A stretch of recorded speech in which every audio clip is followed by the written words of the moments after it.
தண்ணி கேட்டா தண்ணி ஊத்துடா. தூள் கொடுங்க. தூள் சேர்த்துக்கலாம். சிக்கன் தூள். நம்ம இப்போ பண்றது வந்து குஸ்கா தான். எம்டி பிரியாணி தான். அப்படியே கட் பண்ணுங்க. அதில் குஸ்கா தான் செய்யணும். தூள் போட்டுக்கலாம். இது வந்து பிரியாணி தூள். பிரியாணி தூள் சேர்த்துக்கலாம். 50 கிராம். பிரியாணி தூள்.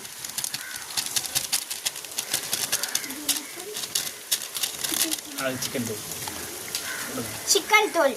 அடுத்தது சிக்கன் தூள் சேர்த்துக்கலாம்.